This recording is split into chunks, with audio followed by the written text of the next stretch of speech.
Саламатсыздарбы, урматтуу онлайн университет платформасынын вебинарларынын катышуучулары. Онлайн университеттин онлайн окутуу усулдары лабораториясынын кезектеги вебинарына кош келиңиздер. Бүгүнкү вебинар онлайн видео сабактарды кантип даярдаш керек деген темада болот. Бизде ачык ресурстар абдан көп, акысыз. Ошол акысыз ачык ресурстарды колдонуу менен кантип видео сабактарыңыздарды даярдайсыздар. Ошол тууралуу бизде бүгүнкү вебинардын спикери кеп салмакчы. Биздин бүгүнкү спикер Мирлан Нуркамилов агайыбыз буга чейин дагы көптөгөн вебинарларды сиздерге өткөрүп келген. Ошондуктан бүгүн дагы Мирлан агайды кош келдиңиз демекчибиз. Азырынча Кыргызстанда белгисиз, бирок сентябрь айынан баштап күзүндө сабактардын онлайн болуп калуу ыктымалы дагы бар деп айтып жүрүшөт. Эгер COVID-19 илдетинен вакцина табылбаса, анда күзгү семестр дагы онлайн болуп калышы толугу менен ыктымал. Ошондуктан сиздер азыртадан эле жайкы каникулда, 3 айлык жайкы каникулда сөзсүз ушундай онлайн видео сабак даярдоо усулдарын үйрөнүп алсаңыздар сиздерге аябай пайдалуу деп ойлойм. Анда эмесе азыр бүгүнкү вебинардын спикерин тааныштырып кетсем, Нуркамилов Мирлан Нуркамилович.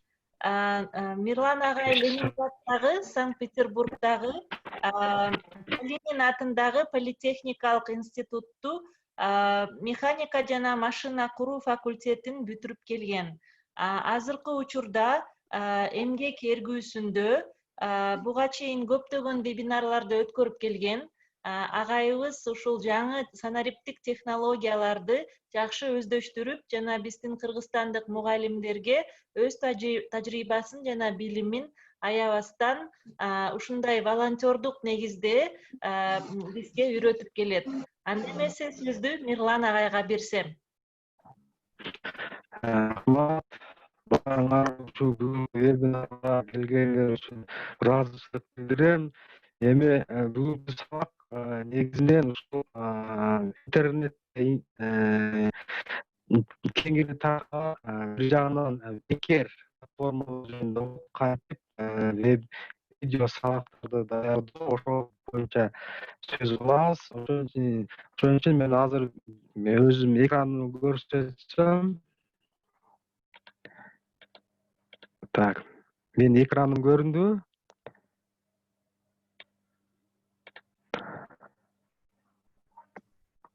Элвира, менин экраным көрүндүбү? Ооба, көрүндү. Бүгүнкү биздин эми кыскасынан айтканда видео сабактарды кантип даярдоо керек? Видео сабактарды видео маалыматтар жана аудио маалыматтар негизинде түзөт. Буларды кайсыл негизинен бир 3 мындай направление деп кой бар. Бул программалык аспаптар боюнча эгерде булар биринчиден видео же аудио маалыматтарды экрандагы маалыматтарды түз алып жазуучу каражаттар, же болбосо орусча программа видео захвата деп коет. Экинчи каражат бул ошол видео жана аудио файлдарды түздөө, же болбосо редакторлоо. Алардын кандайдыр бир кемчиликтерин алып салып, же болбосо кандайдыр бир үндөрдү кошуп, жана бир кадрдан экинчи кадрга өткөндө кандайдыр бир эффекттерди кошуп турган программалар, булар видео редакторлор деп коет. Үчүнчү мындай топтогу программа бул болсо ошол видео файлдарды кысуу, же болбосо алардын көлөмү кадыресе чоң болот, өтө эле чоң. Жана ошол файлдарды сапатын кетирбестен кысып кичинекей файл кылып, анан аны таркатканга, же болбосо YouTube каналына жөнөткөнгө уруксат болот да.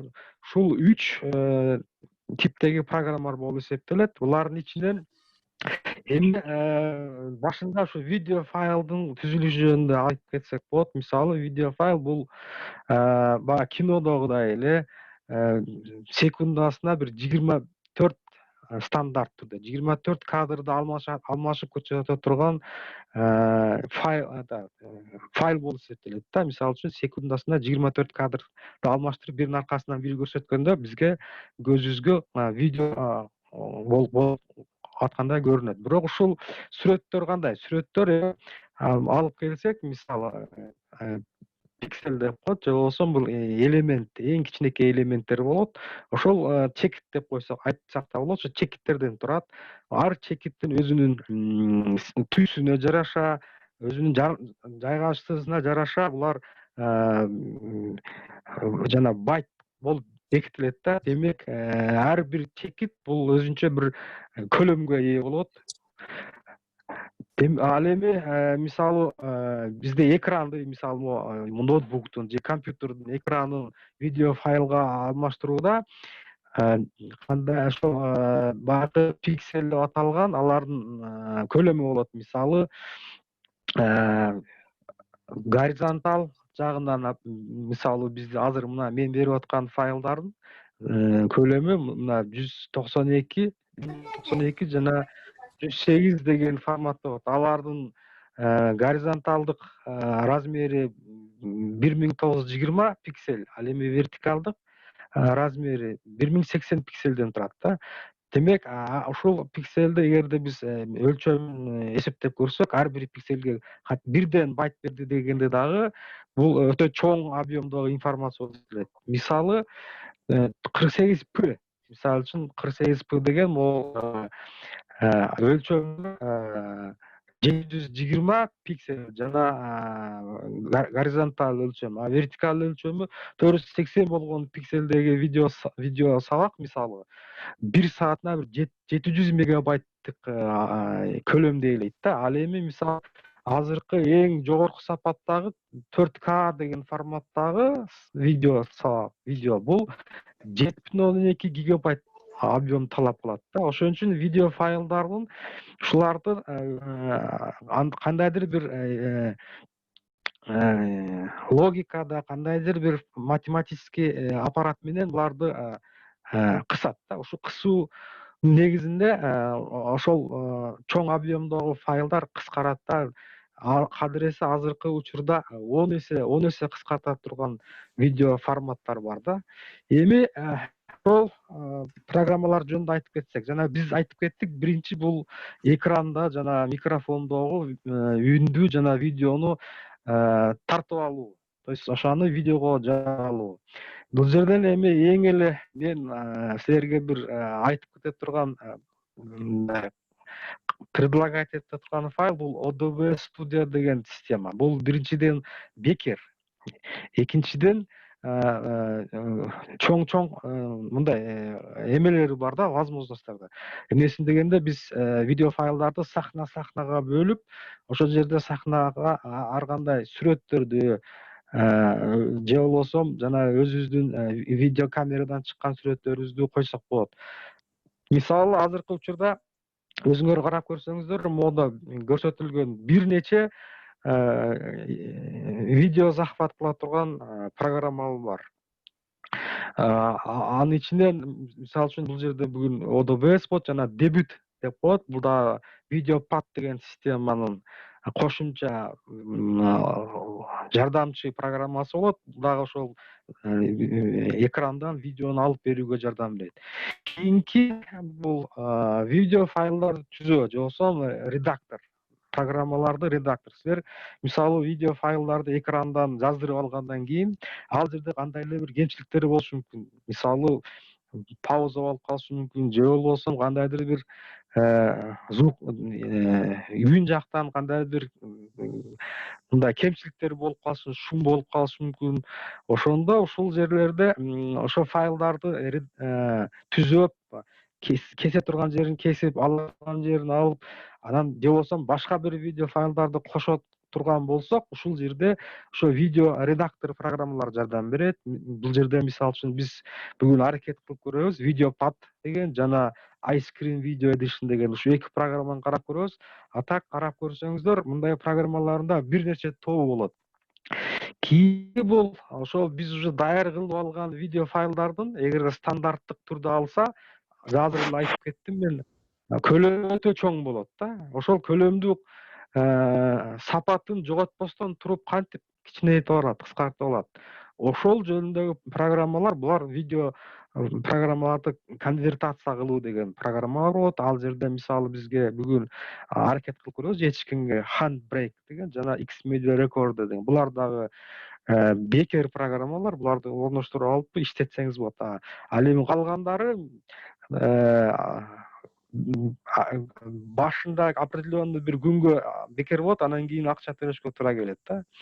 Эми биринчи эле бул азыр айтып кеттик, жана ODB Studio деген. Биринчи бул экрандан үндү жана видеону тартып ала турган программалардын бирөө бул OBS деген. OBS Studio программа. Бул дагы бекер программа. Буну орноштуруп алыш үчүн сиз биринчи өзүңүздүн браузериңизден OBS Studio деп шилтеме берсеңиз, бир нече шилтемелер чыгат. Ошонун ичинен сиз Don't Load дегенди бассаңыз, OBS Studio'нун сайты ачылат. Ушул жерден керектүү Download деген шилтемесин басып, керектүү өзүңүздүн операциялык системага жараша компьютериңиздин орноштуруп алсаңыз болот.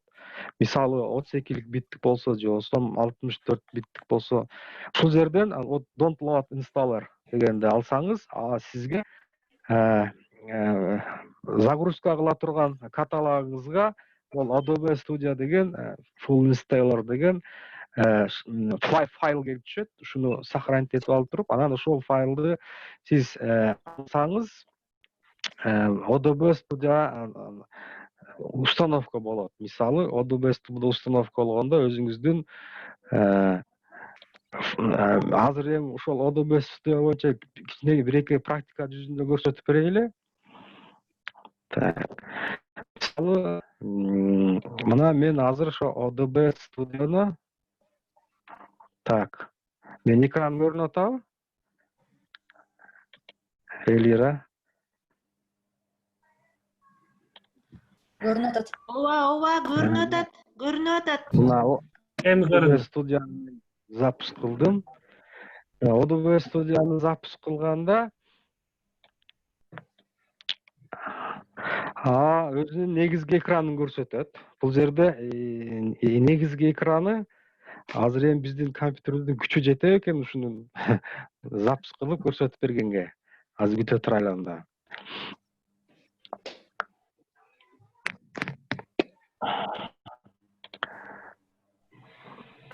Загрузка. Мына келди. Мына эң негизги экраны ушундай болот. Көрдүңүздөр, бул биринчи бул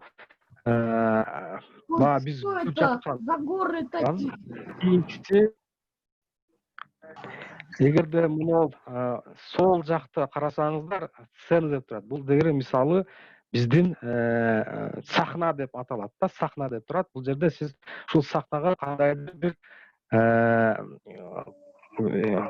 бир сахна сюжеттерди алсаңыз болот. Биринчи бул мисалы үчүн мен мына сахнага деп туруп, бул жерден талдык алайрын, талдык ашышынын сүрөтүн коюп койдум.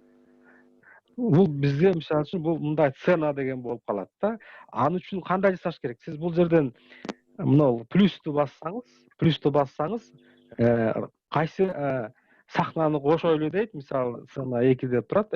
Окей десеңиз, эми ушул экинчи сценага, мисалы, ушул жерден биз источник, же болбосо булак, ушул экинчи сценага кандай булак кошуш керек? Бул жерден биз плюсту бассак, бул жерде бир нече эмелер турат, бир нече возможность турат. Биринчи кандайдыр браузерден, бир какой-нибудь браузердин шилтемесин койсок болот.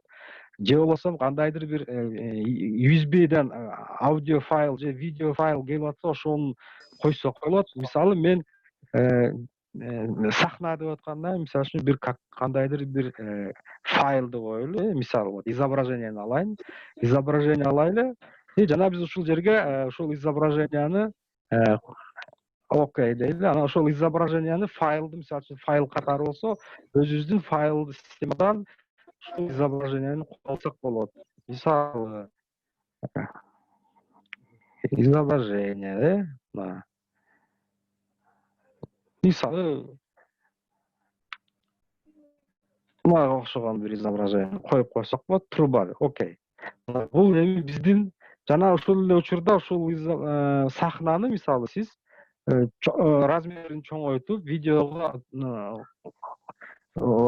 коюп койсоңуз болот, кандайдыр бир размерден өлчөп, ушул мына эми биздин экинчи сахнада азыр бизде ошол трубанын сүрөтү бар. Эгерде бизге азыр кереги жок болсо, аны биз бул жерден көрүп турасыз, шуну басып койсок ал көрүнбөй калат.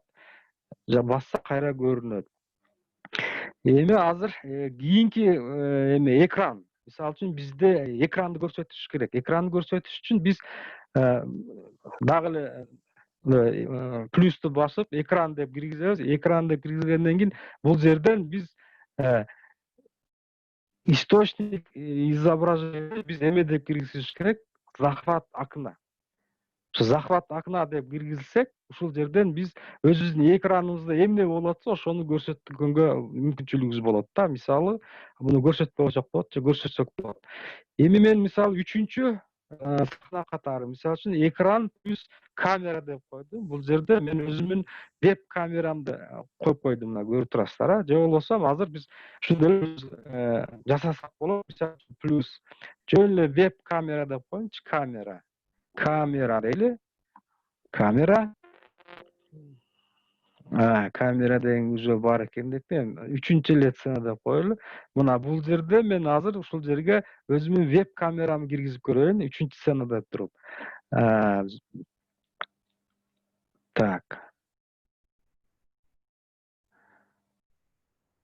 Так, изображение, источник медиа. Бул жерден окей дейбиз. Анан кийин бул жерден мен веб камера кечиресиздер, туура эмес кетипмин. Мына өчүрүп турайлы азыр. Плюс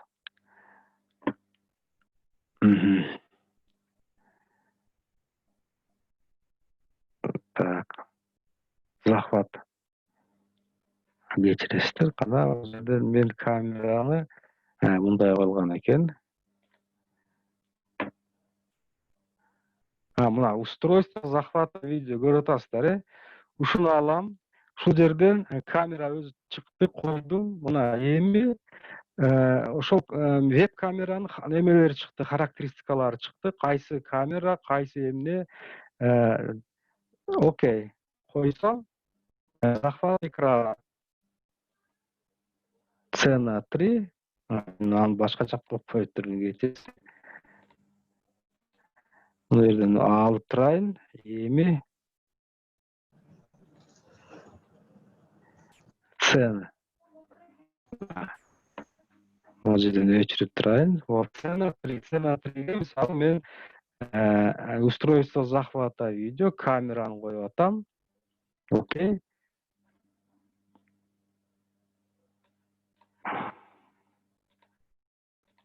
Бул жерден да алып турайын аны.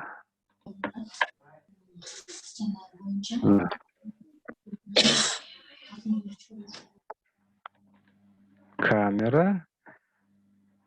Настройка видео. Буларды. Окей.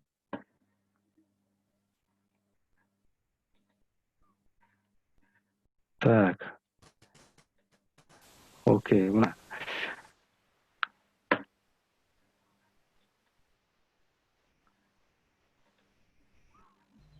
Так. Азырында мен ушул жерге эле кайра эле коюп турайынчы. Бул сценаларды өчүрүп. Камера, экран. Бул жерге устройство видео захвата. Камера, окей. Мынакей камеранын размери чыкты. Эми сиз ушу өзүңүздүн экранда өзүңүздүн камераны кайсы жерге койсоңуз, жана размерин кандай кылып өзгөртсөңүз, ошондой кылып өзгөртүп алып койсоңуз болот. Же сол жагына, же оң жагына мына коюп алдыңызбы? Вот эми сиз ушул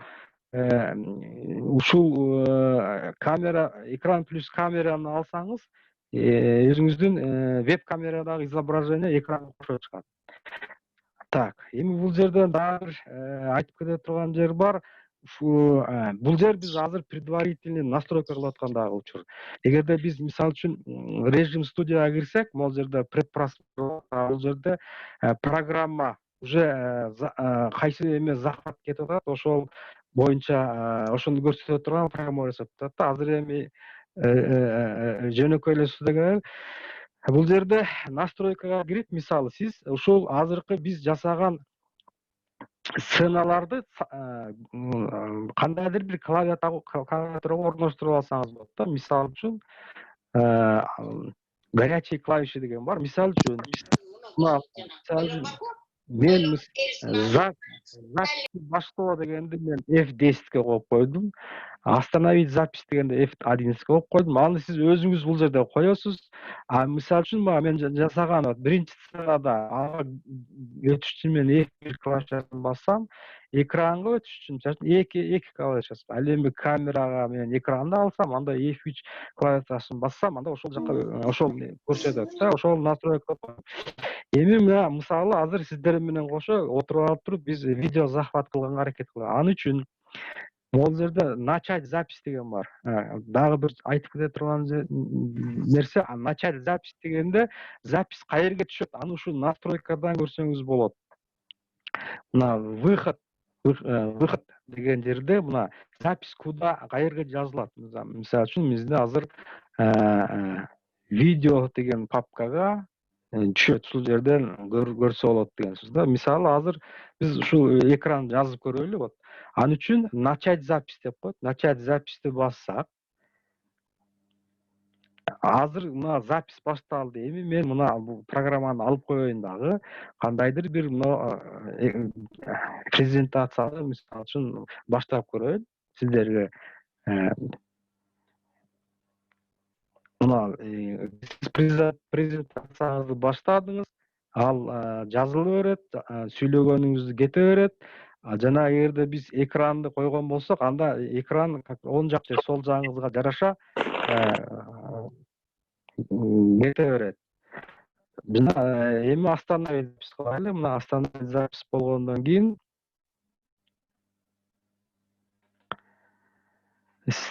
баягы азыркы биз жазган видео өзүңүздүн видео деген файлга келип түшөт. Мына мисалы үчүн мына азыр биз жазган видеону көрөлү. Кандай болду? Мына жазып турайын мен.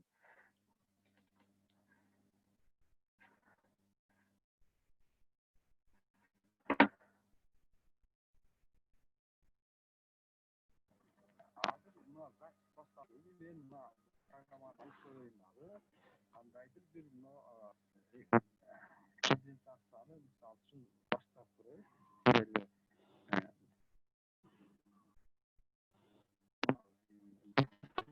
Презентацияңызды баштадыңыз, ал жазыла берет, сүйлөгөнүңүздү кете берет. Жана эгерде биз экранды койгон болсок, анда экран оң жак же сол жагыңызга жараша кете берет. Эми остановить запись. Мына көрдүңүздөрбү? Эмне болду эми? Мен мына көрдүңүздөр, видео дегенде мына 2006, 18, бүгүн 15-27 жазылды деген.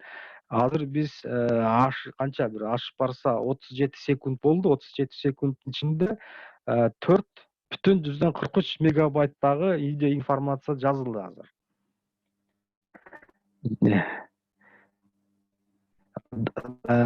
Жана ушул жерде бир айтып турган нерсе бар. Эгер сиз ушул OBDB студияны орноштуруп алган болсоңуз, ал жерде бир жери бар. Ошол OBDB студияда кээ бир ноутбуктарда же болбосо даже компьютерлерде, если графический процессор Nvidia деген болсо, биз жана экранды көрсөт дегенде экран көрсөтпөй эле кара түс болуп калат. Эми аны кантип андан айрылыш керек? Ал үчүн Windows'un өзүнөн бир нече орнотууларды кылыш керек. Биринчи бул ODBS программасын биз администратор катары жүктөш керек да. Ал үчүн сиз Windows'тун пускту басып туруп, ал жерден ODBS деген программаны таап, андан сол оң мышканы басып туруп, анан дополнительный дегенди аласыз. Дополнительден кийин перейти расположение файла дегенди аласыз. Алгандан кийин сиздин ошол ODBS студиянын компьютердөгү ссылкасы келет. Сиз бул жерден дагы ошо ODBS студия дегенди алып, оң чыкылдаткычты басып туруп, чыккан менюдан свойства дегенди аласыз. Свойства деген кечиресиз, расположение файла дегенди аласыз. Ошо алгандан кийин ошол сиздин орноштурган ODBS студиянын кайсы жерде орношкон болсо ODBS студия ошол файлга чыгат. Же болбосо мисалы үчүн карап көрсөңүз, менде мисалы үчүн программ files ODBS studio bin анан 64 бит. Менин компьютерим 64 бит болгон үчүн ошол каталогко келди. Жана ошол жерден OBS 64 exe деген файл бар. Эгерде сизде мисалы үчүн 32 бит болсо, анда 32 бит чыгат да, анан ошол эле ODBS 32 exe деген файл болот. Ушуну оң чыкылдаткычты басып туруп, анын свойствосуна киресиз. Свойствосуна кирип туруп, ал жерден совместимость деген немени киресиз, кыстырмага. Ошол жерден эки орноштурууну жасашыңыз керек. Биринчи бул запустить программу совместимо, например, Windows 7, силерге Windows 7 болсо, анда Windows 7, 10 болсо 10 ошол жерден киргизесиз. Жана ошондой эле бул жерден запускать эту программу от имени администратора деп, анан муну применить окей басасыз.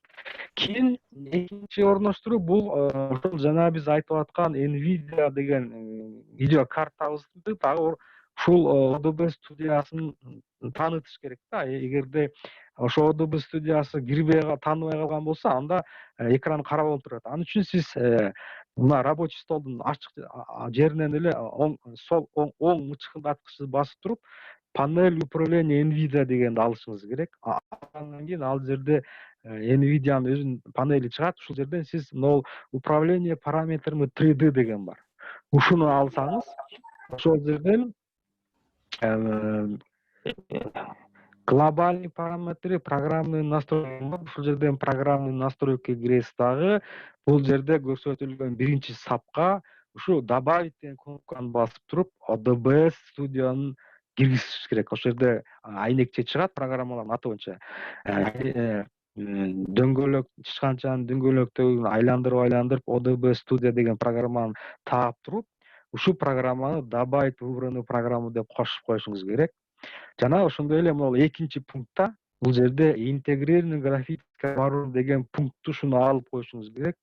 Андан кийин алгандан кийин применить деп басасыз. И акыркы орнотуу бул биз ушул Windows'тун параметринде дисплейдин графический режими бар. Ошол жерге дагы ошо ODBS студияны көрсөтүп коюшубуз керек да. Ал үчүн биз айттык, но пускту басабыз, параметрди басабыз, андан кийин дисплей деген чыгат. Дисплейде эгер биз барактасак, дисплейдин акырында настройка графики деген бар шилтеме. Ушул шилтемени алып туруп, бул жерде обзор деген баскыч бар. Ушуну басып туруп, биз ошол ODBS студияны жана биз каерде болсок ошол студия ошол ODBS файлды алып көрсөтүп, ушуну кошуп коюшубуз керек. Жана ал жерде ушундай кошулгандан кийин параметр деген белги бар. Параметр деген белгини басып туруп, ошол жерден чыккан айнекчеден энергозвение дегенди алып туруп, сохранить деп койсок, биздин ODBS студияга кара экран болбойт. Жана сиз уже жеткиликтүү түрдө жаза берсеңиз болот. Бул ODBS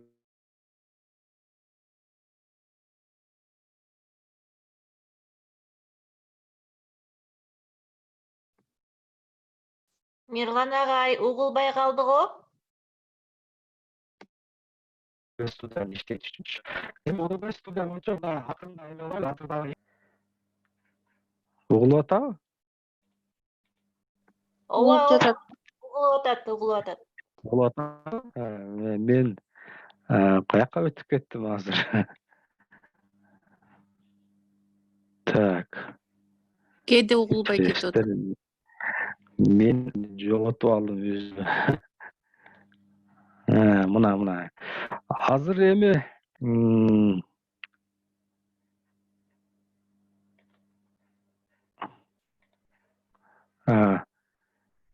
азыр көрүнүп атабы мен? Жок, көрүнбөй калды. Эмичи? Жок, азыр мен эми экранды презентацияны токтоттум да. Азыр мени ОДБ студия кармап турат экен, муну жаап салайын. Эми де. Элира? Көрүнө элек экраныңыз агай. Менде жакшы эле турат, бирок силер мени көрбөй атат окшойсуңар, Экраныңызды көрбөй эле турабыз. Сизди көрүп атабыз. Азыр мен экрандан чыктым азыр. Жана азыр айтып кеткен ОБС студия боюнча кандайдыр бир суроолор болушу мүмкүн да.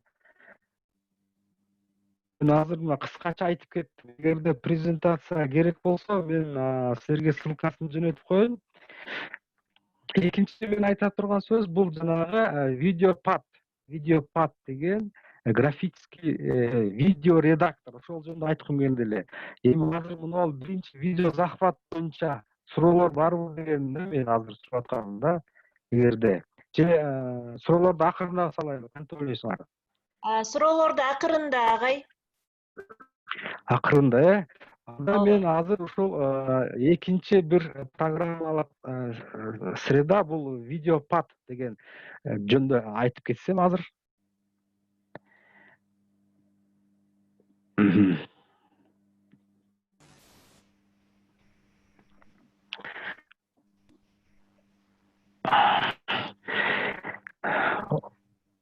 Так. Ол видеопад. Бул деген бул NCH деген программдык бирикмелердин деген программдык бирикмелер бар. Ушулардын бир программалык жабдуусу бул видеопад деген. Видеопад бул видео редакторлоо. Мисалы орноштуруп алыш керек. Эгер силер браузериңизде видеопад деп берсеңиз, ошол жерден бир нече шилтемелер чыгат. Анын ичинен видеопад don't load дегенди басып, ошол жерден don't load now for Windows деп турат. Ушуну бассаңыздар, файл чыгат, wp setup деген. Ушул файлды биз жерге көчүрүп алсаңыздар болот, же болбосо сохранение, же болбосо загрузка деген жерге түшөт. Ошол файл келгенден кийин ошол файлды запускать этсеңиздер, ошол видео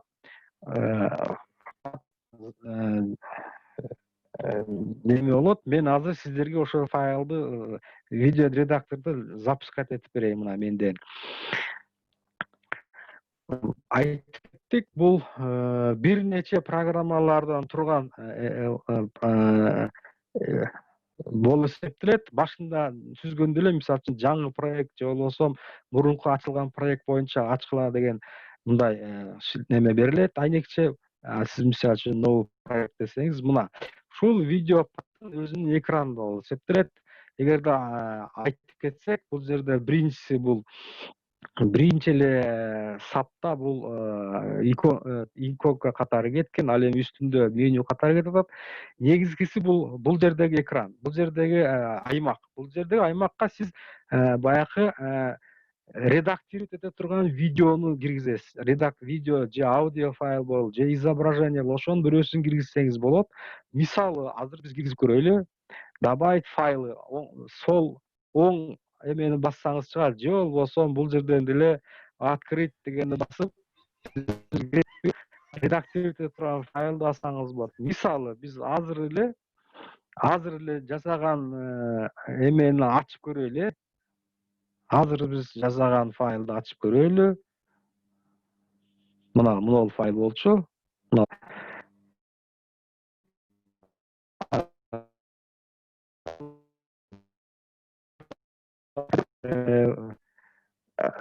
файлды редактирлеу үчүн ушул файлды көрсөңүз эмне дейсиз? Ушул файлды карап көрсөңүз болот, кантип иштеп атат. То есть азыр биз кылган видео файл ушул жерге алып келдик. Эми ушул файлды редактирлеу этиш керек. Мисалы үчүн кандай бир жерлерин кесип алыш керек. Мисалы мен файлды алып келдим, алып келгенден кийин бул жерде астыңкы дорожка деп коет ушул жерге. Ал өзүнүн видеосун дорожка, башка дорожка, видео дорожка, ал эми ошол жерде аудио сопровождение кылган аудио сопровождениеси экинчи аудио дорожкага келип түштү да, мына көрүп турасыздар.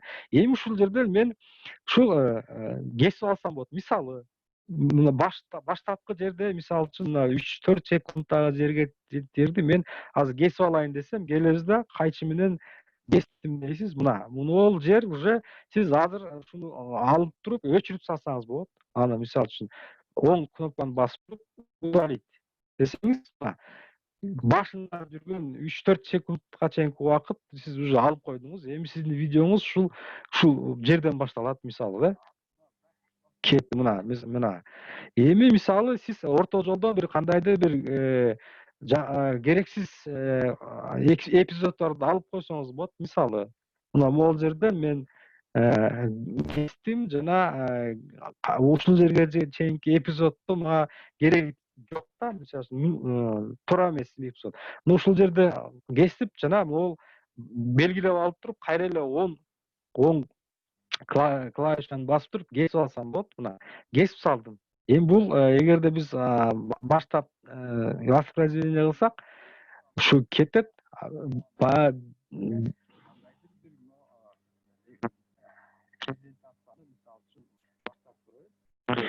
Мына жана кесип салган жер көрүнбөйт. Жана биз ушуну бирине бириктирип койсок болот, ушуну белгилеп туруп, кайра тартып туруп эле мына бириктирип койдук. Эми биринин аркасынан бири кете берет. Карасаңар, биз азыр файлды экиге бөлдүк, башындагы анан аягы кылып, ортосунда бириккен жерди мына көрүп турасыздар, добавить видео переход деп турат. Ушул жерде сиз бир видео переходдон экинчи видео переходду кошсоңуз болот. Мисалы, ушул жерде бассаңыз, сизге бир нече варианттарын туура эме кылат. Видео переход деген бул бир кадрдан экинчи кадрга кантип өтүп кетиш, ошону көрсөтө турган да. Мисалы, үстүнөн астына кетип, же затухать, же исчезнуть и появиться деп коет. Мына ушул жерден ушуну алып койсоңуз, сиздин азыр ушул бир кадрдан экинчи кадрга өтө турган жериңиз башкача болуп калат. Мисалы үчүн мына көрөйлү. Көрдүңүздөр, өчүп жанып анан чыкты. Жоксо ушундай эффекттерди бул жерден каалаганын өзүңүзгө жакканын жана мындай десем, өзүңүздүн фантазияңызга жараша койсоңуз болот да. Мисалы, ром катары өчүп жанат мисалы койсоңуз, мына көрүп турасыздар. Мына экран ром болуп кайра не болуп кетти. Бул видео редакторлордун эң негизги максаты ушул. Бизге керектүү файлдарды алып коюп, жана мисалы башка аудио файл койсок, мисалы үчүн сиз кандайдыр бир жерде үн жаздырып алсаңыз болсо, ошол үндү койсоңуз болот. Мисалы, азыр мен үндү коюп көрөйүн. Музыка. Мына музыка деп коеюн. Ушул музыканы мисалы үчүн мен азыр конвертатор болсун. İşte мына эми келди. Ушул музыка мисалы үчүн угуп көрсөңүздөр. Музыка. Ушул музыкалык сопровождение файлды мен мисалы үчүн үчүнчү дорожка кылып койдум. Мына. Эми бул музыка файл өтө чоң болгондуктан мен бир эмесин алайынчы. Ушул жерден деле музыкалык файлды биз кесип алсак болот, мисалы. Керектүүсүн тандап эле разделить, мына кесип алдык. Азыр биз бунусун алсак, кечиресиз, мына алып турайын муну. Буну мисалы коеюн. Какой-то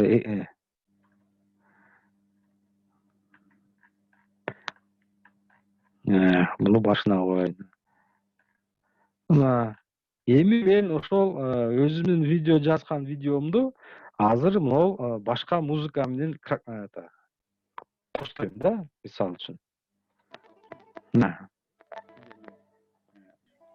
Бул жерден звугун өчүрүп, азайтып, көбөйтүп алсаңыз болот. Мына звугун өчүрүп койдук. Же болбосо мен сүйлөп атканда өчүрүп койсом болот. Мына же болбосо мына музыканы койсом болот. Музыканын громкостун да ушул жерден регулировка кылсам болот. Мисалы үчүн азыраак болсун деп, мисалы үчүн мына и мына азыр музыка кетип атат, бирок эме көрүнбөйт. Муну өчүрүп коюп, кайра сүйлөгөндө жаздырып койсок болот.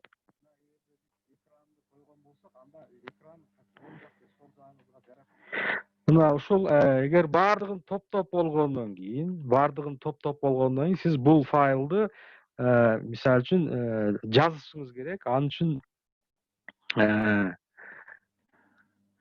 үчүн сохранить проект дейбиз да. Азыркы сиз өзүңүз жасаган бүт ишиңиздерди бул жерден мисалы үчүн проект 1 деп коеюн, проект 1 деп жазып аласыз.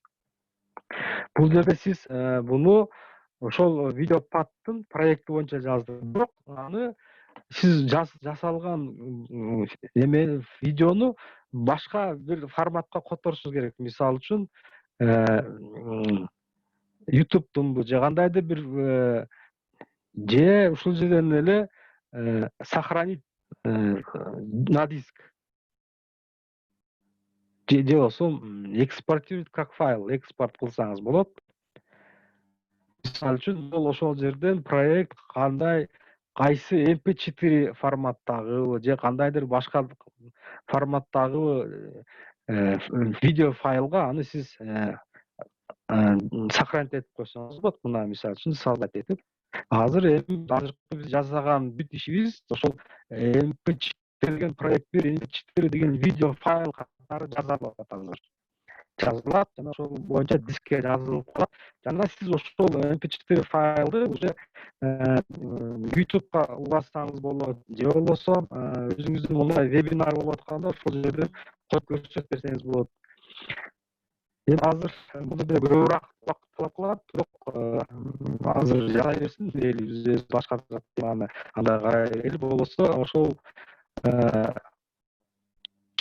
карасаңыздар мына MP4 проект 1364кө 768 деген пиксель размерде жазып атат. Жана ошондой эле 46 кадр в секунду жазып атат. Же болбосо бул мындай айтканда өтө эле мындай чоңураак качество да. Бул үчүн бул объем азыр ради интереса карап коелучу, канча объемга ээ болот экен. Эми бул жерден биз мына аудио файлды албай койдук. Мейли мана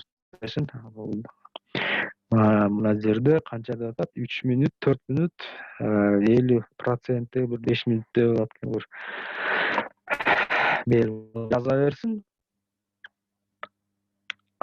Кийинки бул айтып атабыз да, ушундай жасалган программанын көлөмү чоң болот. Жана ушул көлөмдү кантип биз азайтып алышыбыз мүмкүн?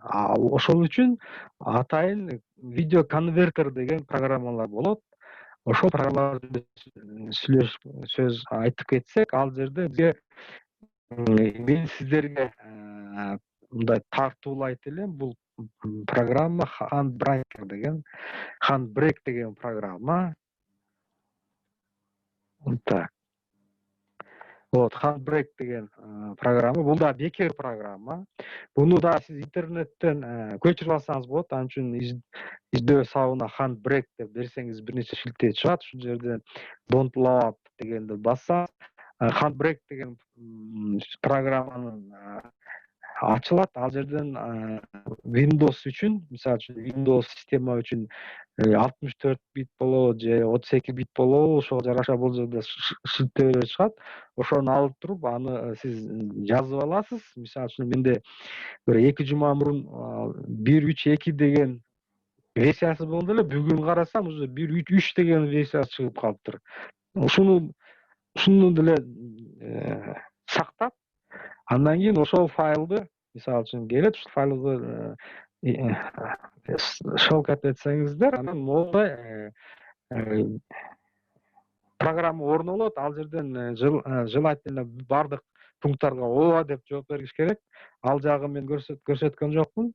Өздөрүңөр эгерде жасап калсаңыздар, ошону көрсөтүп неме коюп алсаңыздар болот. Ал эми Handbreaker деген программанын иконкасы рабочий столго болот. Ушул жерден сиз ошо бассаңыз, мондай экран чыгат. Азыр биз эгер убакыт болсо, ошол жөнүндө дагы бир аз көрсөтүп кетейин. Так, бул жерде мына жазып бүтүптүр, готово деп турат, көрдүңүздөр, жабайлы. Азыр эми ошол так, мен видео жерге жаздымбы же видео пад кайерге жазылып калды азыр? Настройкасын көрөлү. Настройкасында каерде турат? Так. Сохранить. Экспорт видео. Проект. Видеосто экен. Видеос. Проект 1 деген. Мына проект 1 деп чыгып калды. Азыр биз жасаган файл. Көрдүңүздөр, бир болгону 9 минуттук экен. 9 минут 3 мегабайттан ашыгыраак болуптур. Азыр көрөлү. Мына карасаңыздар. Азыр биз жасаган проектте видео файл катары пайда болуп калды.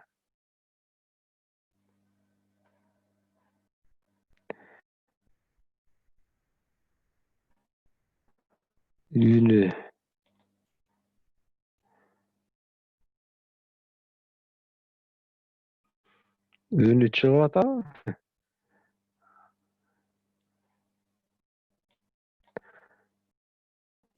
Үнү чыкпай эле турат, агай. Чыкпай эле турат. Где-то бир настройкасына эме болгон окшойт. Бирок аны эме кылса болот, көрдүңөр, переход кандай болуп өттү.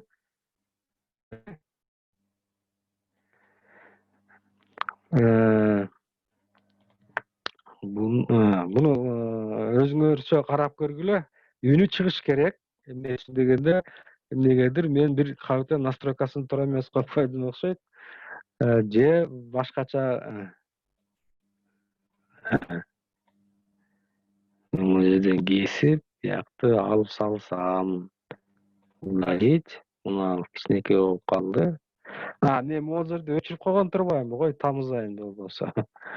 Эми жазайлы. Так, сохранить.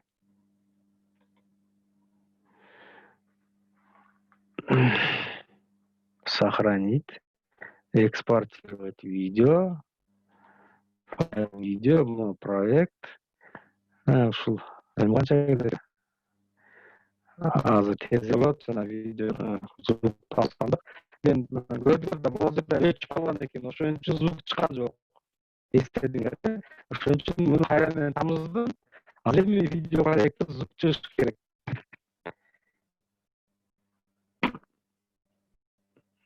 Көрүнүп атат, мен экраным жакшы эле. Ооба, көрүнүп атат экраныңыз. Жакшы. Азыр мындай өзүнчө бир эме болду дейм. Готово, закрыт. Эми ачып көрөлү. Проекттер кайрадан жазылды.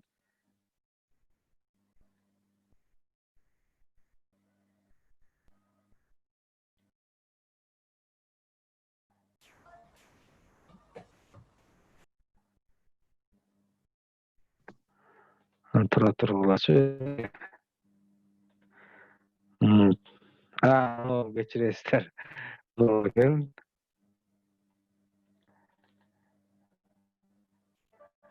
Мына үнү чыгып атат,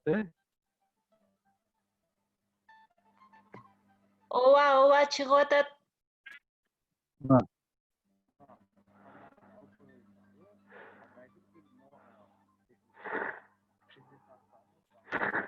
Көрдүңөр мына практикалык жүзүндө карап көрдүңөр. Ошол могул жерде коюлган белгилер боюнча видео жазылды. Биринчи мисалы үчүн биз могул жерде экөөнү тең өчүрүп койгон элек голос чыккан жок. А бул жерден кайрадан оңдоп койгондо голос чыкты жана видеодо да ошол чыгып калды. Эми бул кыскача ушундай. Бул жерден көп немелер бар, возможностьтор бар. Өзүңөр да ачып көрүп жазсаңар болот. Мисалы үчүн текст киргизип койсоңор болот. Мисалы үчүн чыгып аткан жерден бир кандайдыр текст чыгып, кайра жок болуп кетет. Эми мындай логотип, ошого окшогон көп нерселерди ушу видеого койсоңуздар болот, жаздырып, анан кийин таркатсаңыздар болот. Мен азыр бул программаны жаап турайын. Так. Эми азыр көрдүңөр да, мисалы үчүн биз мына 42 секундтук видеону 3,887 мегабайт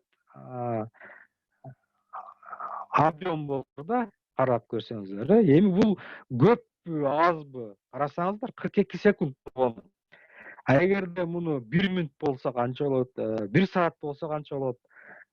Демек, мисалы үчүн 1 сааттык ушул программалар ал кеминде 3 гигабайт болуп кетет. 3 гигабайтты мисалы үчүн YouTube'га жүктөй албайсыңар да.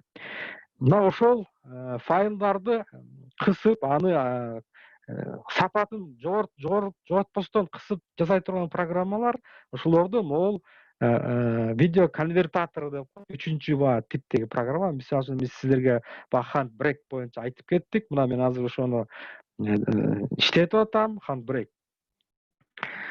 Ал программанын негизги бети могул жерде бросьте файл или папку сюда дейт. Давайте биз азыркы жасаган файлды ушул жерге көрөлү. Мисалы, видео дедик, бу жерде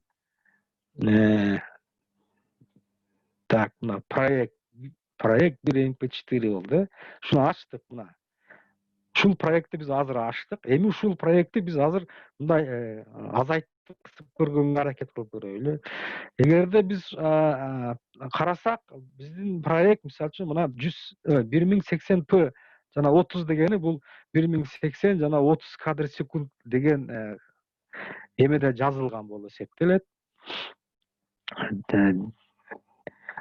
Аны кодек, мына кодеки H264 деген кодек, бул азыр эң эле алгачкы кодектердин бири. Видео размери мына көрүп турасыздар. 1364 горизонтал боюнча жана вертикал боюнча 768 деген форматта жазылган азыркы видеочу. То есть бул стандартный форматка караганда кичине чоңураак болот. Азыр бул жерде программа биз дейт ушул 1080p'га өзгөртөлү деген мына предложение берип атат да.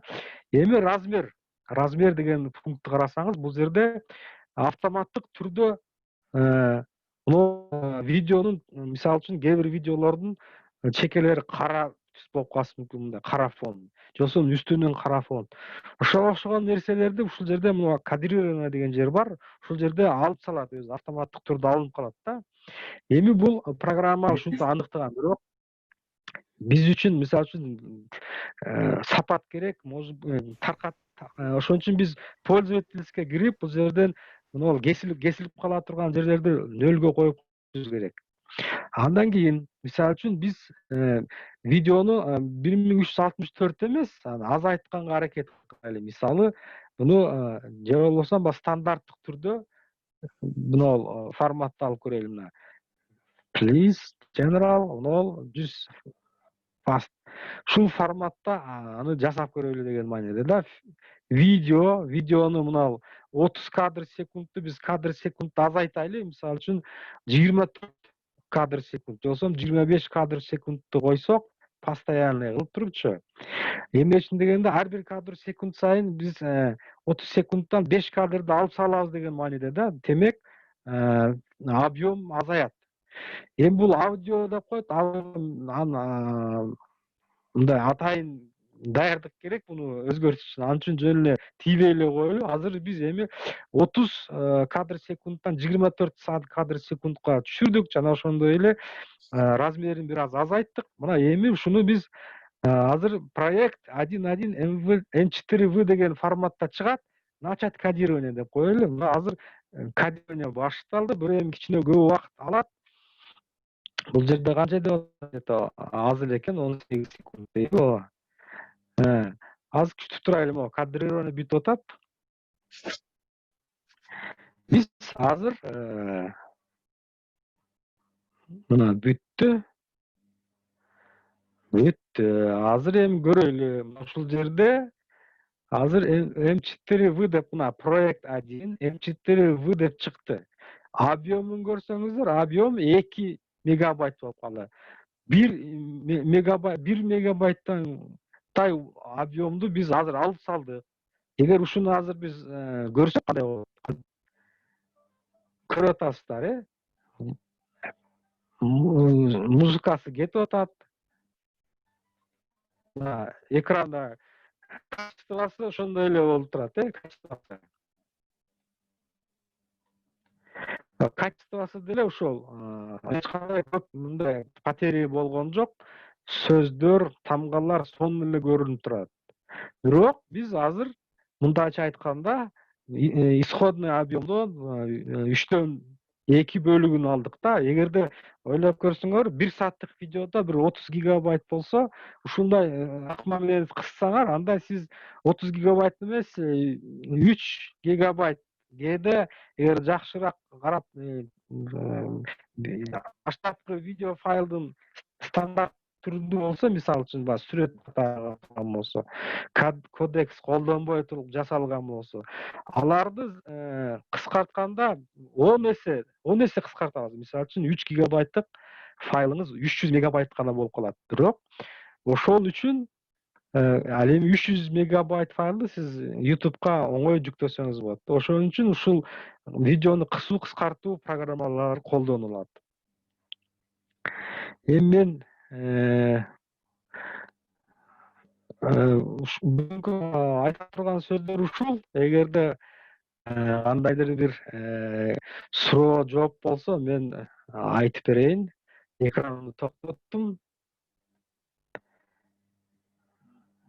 Рахмат агай. Шум болуп атат, Рахмат. Урматтуу окуучулар, Мирлан агайга суроолоруңуздар барбы? Бул жакта чаттан Жидегүл суроо сурап атат. Бул приложение бекер жүктөп алсак болобу? Кайсыл сайттан? Көпчүлүк редакторлор толук версиясын бербейт го. Trial version деп пробныйын гана берет го дейт. Туура. Ошон үчүн мен ошол баягы көрсөткөн бир нече программалар, 3 топтогу программалар, көпчүлүгү булар акча төлөнөт, платный. Ал эми азыр мен сизге көрсөткөн программалар, булар абсолютно бесплатный. Сиздер өздөрүнүн сайтынан загрузка кылып алсаңыздар, эч кандай акча сурабайт. Там 7 күндүк, 30 күндүк пробный триал версия деп коет. Андай эмес жок булардачы.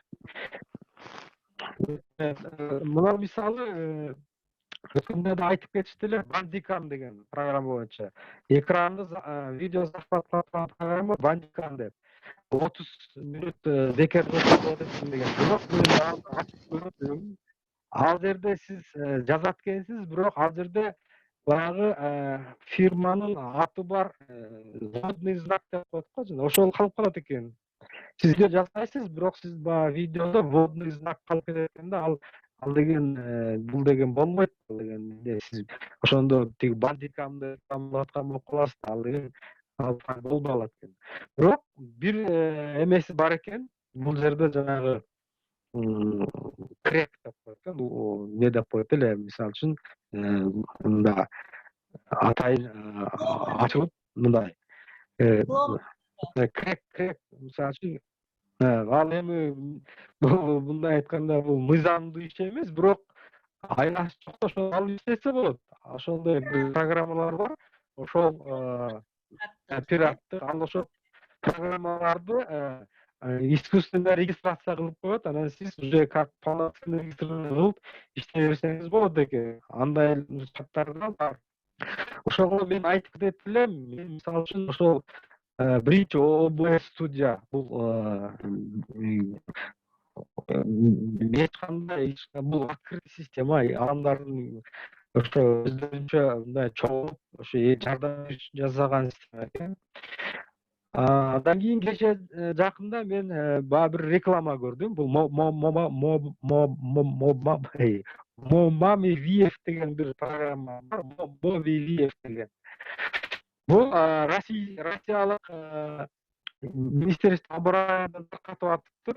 Бул өзү башында бул акча төлөй турган программа да. Мен мурдун иштеп жүргөн бул программа. Алар азыр мисалы үчүн ушул именно ушул азыркы шартка байланыштуу, пандемия шартына байланыштуу ошол программаларды берип атыптыр бекер эле, бирок ал Россиялык мектептер үчүн экен. Анан билбейм, биз кыргызстандык мектептерге алар жардам береби, бербейби. Бирок ал деле баары бир регистрация болот. Ошо регистрация кыла турган күнүштөрүн берет экен бесплатно. Ал үчүн өздөрүнүн формасы бар экен, кайсы мектеп, эмне менен ошого бир нерселер толтурулат экен. Анан түшүнөт, ошол жарашадан кийин күнүш берилет, ошо күнүштү орнотуп алып, мобайл видеонун иштетсеңиз болот. Бул дагы өтө чоң мощный система. Ал жерде бүт камтылган. Ал жерде дагы видео захват кыла турган программасы бар, видео редактор кыла турган программасы бар. Анан ошол программанын ичинде эле конвертация кыла турган немелери бар. Видеону сжимать этип неме кыла турганчы. Бул эми билбейм, аны биздин Министерство образования Россияга чыгып эле ошол жер менен кат менен сүйлөшүп эле бизди дагы кошуп койгула деп эле мындай ылтымас кылып эле кирип ошол аркылуу жөнөтүп алса, менимче бул боло турган иш. Азыркы мен берген 3 программа ОБС студия, видеопад жана Handbreaker деген булар абсолютно бесплатный программалар. Билбейм, мен өзүм коюп алдым, иштетип атам. Эч нерсе сурашкан жок, уже бир айдан бери көп болуп калды. Ошо. Movavi деп айттыңыз. Мен жазып коеюн англисчесин чатка. Movavi видео. Өткөндө мен эмеде онлайн эмеге жөнөттү элем. Ссылкасын карап койсоңуз болот ушул жерден. Жанагы Facebook'a WhatsApp'ta жүрөт, карасаңар ушул жерде бар. Мен ошону көрүп окуп калып, анан кийин может кереги тебеде анан жөнөтүп койду элем да. Ушул вопростор боюнчачы. Бирок бул вопросту менимче ушу Министерство народного образования ошактан чечет дейм. жазып коюңуз. Керек болсочу. Так. Чатка жазып коюңуз. Дагы бир суроо Сайрагүл Бородоевнадан келди. Саламатсызбы агай? Бул программада видеога коюп, анан улантып кетүү мүмкүнчүлүгү барбы? Бар. Ал жерде бар айтып атпайбызбы, горячий клавиш деген бар. Ошол жерде коюп койсоңуз болот. Мисалы үчүн бир клавишага пауза деген коюп койсоңуз болот. Мисалы үчүн могул ОБС студияда коюп койсоңуз, ал пауза болуп турат, тартылбайт. Кайра баскандан кийин кайра запись кете берет. Ал эч кандай эмеси жок, мындай проблемасы жок. Ал жерде настройкадан көрсөңүз болот ошол жерден. Бул программалар бекер, өзүңөр закачать этип коюп, эксперимент кыла берсеңер, по-моему, эң сонун вариант го. Кийин өзүңөргө иштетесиңер. Андан кийин мындай да видео захват кылып алдыңар. Проблем жок. Эгерде кандайдыр бир жерде пауза кылгыңызга келсе, ал жерде алып салсаңыз болот. Же болсо видео редакторга кирип эле ошол жерден керектүү жерлерин алып, көчүрүп, кошуп, мындайда кандай кылсаңыз ошондой кылып өзүңүзгө баягы өзүңүздүн планыңа жараша, өзүңүздүн баягы сценарийге жараша коюп жасап алсаңыздар болот. Менимче ал эч кандай проблема түзбөсө керек. Просто бул жерде отуруш керек, программа коюш керек, изучать этиш керек. Анан ошого жараша эмне деп коет эле, кропотливый болуш керек да. Оксана Исмаилбекова суроо сурап атат чаттан. Чоң рахмат агай. Аябай пайдалуу маалымат алдык. Биз видео жасагандан кийин кандай жолдор менен студенттерге салып жиберсек болот? Мисалы биздин университетте видео салгыла деген жерди бассак, ошол жакка тиркелип калат. Дагы кандай жол веб-сайттар аркылуу студенттерге жиберсек болот? Бул мен айтып кеттим. Бул YouTube канал. YouTube каналга өзүңүз канал ачасыз. YouTube студия деген бар. Ошол жерге кирип, ошол жерден өзүңүздүн видеолоруңузду жүктөп коесуз. Ал жерде берип туруп, анан шилтемеси бар. Шилтемесин каалаган кишиге жөнөтсөңүз болот. Студентке жөнөтөсүзбү же башка мугалимдерге жөнөтөсүзбү? Ал жерден алар YouTube'дан ачып көрө берет видео файлдарды. Анан оңой жолун айтып коет өткөндө. Ошол эгерде мисалы үчүн көпчүлүктө OneDrive бар, жана ошондой эле диск драйвтар бар. Ошол жерде ченелүү мисалы үчүн аудио берет да файл. Мисалы үчүн дискте, мисалы үчүн отот, Google дискте. Ал жерде 15 гигабайтка чейин келет. Ачып көрүп, видео файлдар көрөт астынан, көлөмү чоң. Ошондо өткөндө мен бир предложение бердим. Ошол видео студия алып, аны сиздер YouTube'га жүктөп койсоңор ал жерде турат. Бул канал, бул дискиңиздерди бошотуп, жаңы видеолорду жасаңыз болот. Ал эми студенттерди көрсөтүш, сиз только ошол YouTube'дагы ссылканы бересиз, болду, алар көрүп, же болбосо жана классрумда иштеп атсаңыз, темага жараша ссылка, YouTube'да ссылка берип коесуз. Алар ошол жерден көрүп, кое берет. Мен ушундай деп оңой жол ушу деп ойлойм. Рахмат агай. Урматтуу катышуучулар, агайга сурооңуздар барбы? Суроолор бар. Мен суроо берсем болобу агайга? Ооба, албетте. Агай, саламатсызбы? Мен Түркиядан Инаш Азым. Сизге мындай суроом бар эле да. Мына экран захват программаңыз өтө эле татаал экен. Биз эми программист эмеспиз, мугалимдер көпчүлүгүбүз видео багытында эми маалыматыбыз жаңыдан пайда болуп келе жатат да. Ошол экран захват кылганга жөнөкөйрөөк башка программа сунуш кыла аласызбы? Бул биринчи суроом.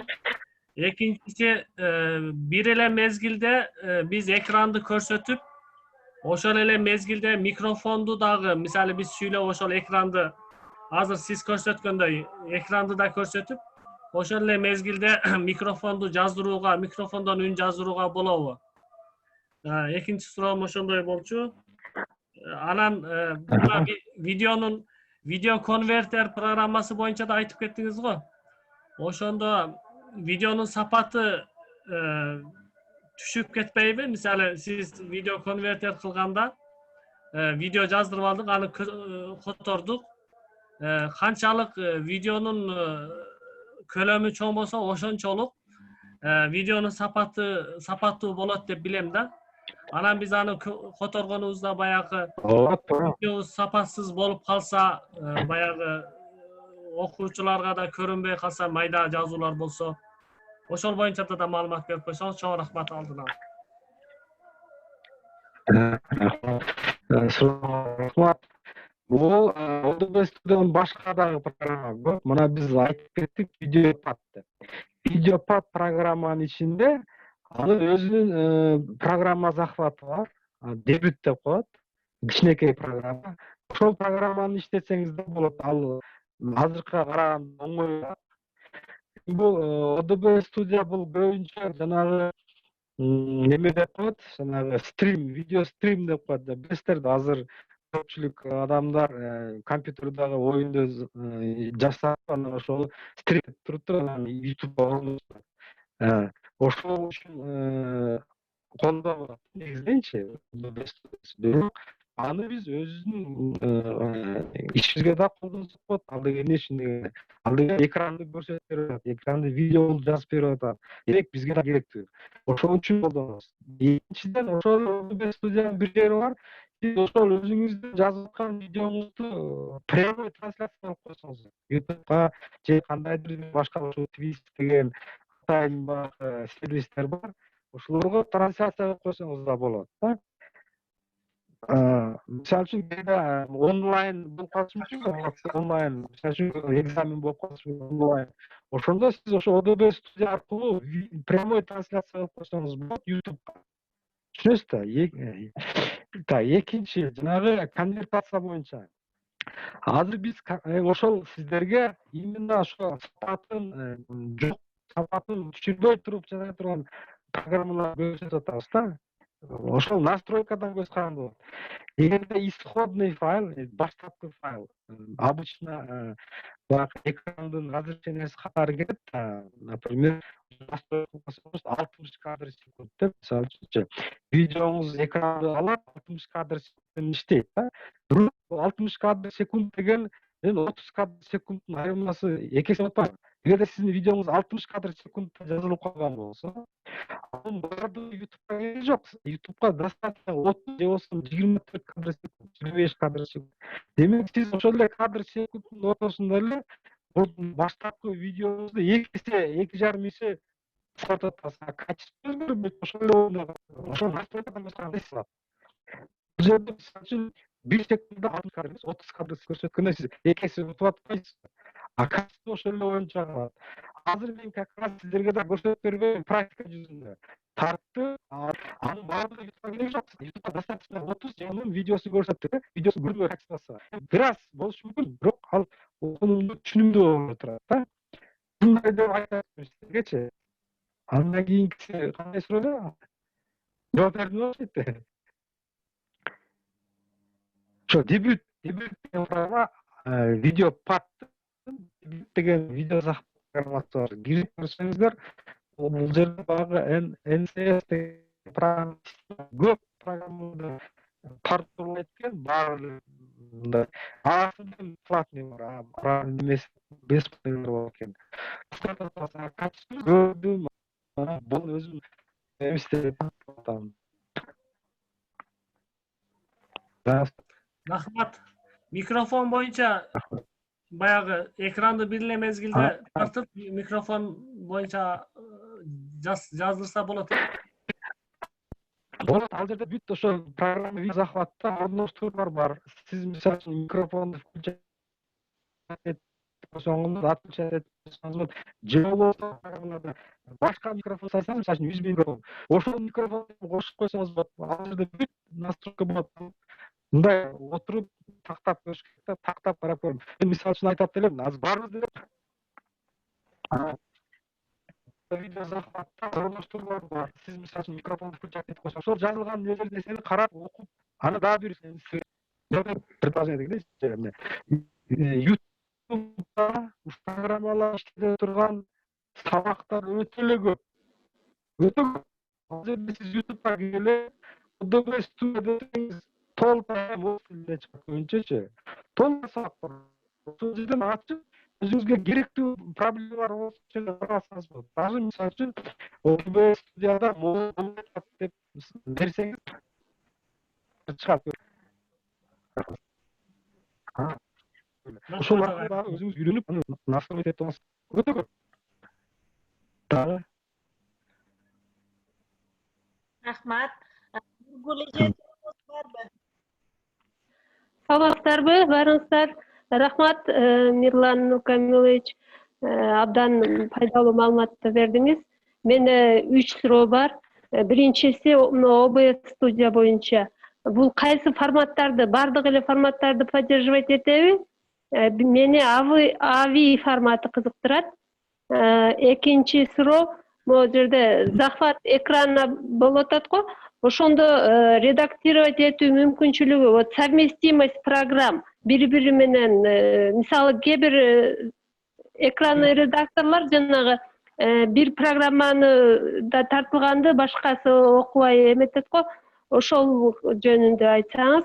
Анан үчүнчүсү видеопад боюнча, могу видео редактор. Жана сиз абдан оңой менен өтүп кеттиңиз, переходду коюпчу. Ошол жерге мисалы конвертацияга чейин мондай кошуп, слияние бөлүнүп калат го, кесип алган жерде. какой-то доля секунды мындай бөлүнгөнү билинип калат да, ошону жок кылыштын мүмкүнчүлүгү барбы бул программада?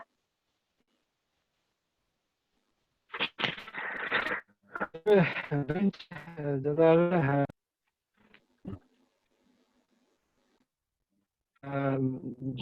көбүнчө байкы стандартный видео форматта жазышат, ошол видео форматтарды окуй алышат көпчүлүгүчү.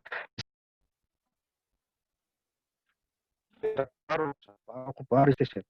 Жана ошондой эле сиз, например, эгерде видео захват кылганда, ошо өзүңүздүн программанын настройкасы болот. Ошол жакка жараша, мисалы үчүн сиз MP4 форматта жаз, же болбосо AVI форматта жаз, же болбосо VMA форматта жаз деп берсеңиз,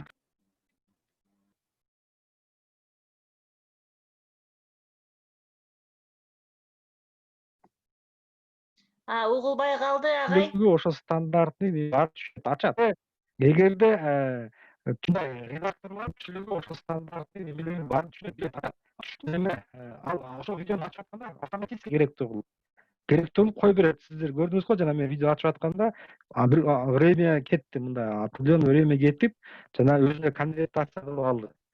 Андан кийин ал эми жанагы кадрдан кадрга өтүп аткандагы жерлерде ал жерде видео редактордон эле, мисалы үчүн видео редактордон сиз масштабын чоңойтуп алып, ошо болсо да ошону кайра мындай бириктирип койсоңуз болот. Ал только видео редактордун иши жана баягы переход кылган сервистер, бир кадрдан экинчи кадрга кылган переход сервистер. Ошол ар бир сервистер, мисалы үчүн бир экрандан экинчи экранга өтүп аткан сервис, силер өзүңөр настройка кылсаңар болот. 1 секунд, 2 секунд, же 0,1 секунд, анын баары ошол видео редактордо бар. Ошол жерден настройка кылып алсаңыздар болот. Эч кандай проблема создавать этпеш керек бул жердечи.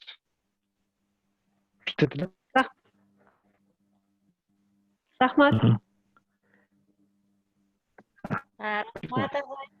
Урматтуу катышуучулар, агайга сурооңуздар барбы?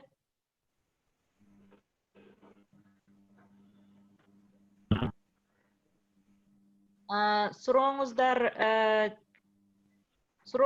жок болсо, анда микрофондорубузду жандырып, агайга эме кол чаап койсок, Рахмат агай. Рахмат. Азыр мен ондо жана презентациянын ссылкасын, эгер кимдер катышар болсо, презентациянын ссылкасы бар. Ошону жөнөтүп коеюн. Эгер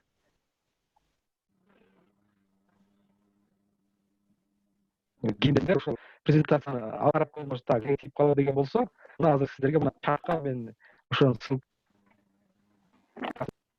жөнөтүп атам. Өзүңөр копировать этип алсаңар болот. Менин Google дискимде так. Ссылкасын өчүрүп алсаңар болот. Ооба.